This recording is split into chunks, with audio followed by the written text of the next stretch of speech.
हाय very good morning. So आज हमारे पास में एक सिचुएशन है जिस सिचुएशन को हम सॉल्व करेंगे कॉन्कैटनेट के फार्मूला से। एंड सिचुएशन इज़ कि यहाँ पे हमारे पास में एक टेबल के अंदर कुछ लोगों के first name and last name mentioned है। नाउ व्हाट वी वांट कि हमें फुल नेम अगले कॉलम में मिल जाए।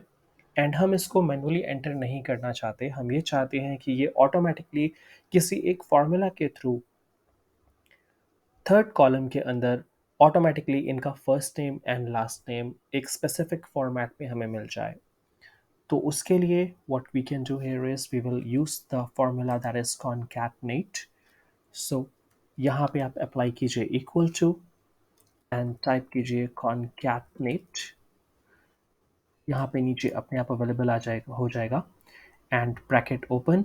यहाँ पे आपको फर्स्ट नेम सेलेक्ट करना है एंड देन एक कॉमा देना है एंड देन एपोस्ट्रॉफी कॉमास के बीच में एक स्पेस दीजिए, again apostrophe commas and last name को सेलेक्ट कर लीजिए। यहाँ पे एक और कॉमा देके इसे सेपरेट कीजिए एंड देन लास्ट नेम को सेलेक्ट कर लीजिए, देन प्रेस एंटर। आपके पास में इस स्पेसिफिक फॉर्मेट में first name and last name दोनों अवेलेबल हो चुके हैं एक ही सेल के अंदर। सो आप इसे खुद ट्राई कीजिए, वीडियो को 2 से 3 बार देखिए ताकि आप इसे अच्छे से समझ पाएँ and you will be proven this formula. Thank you for your time. Bye bye and take care.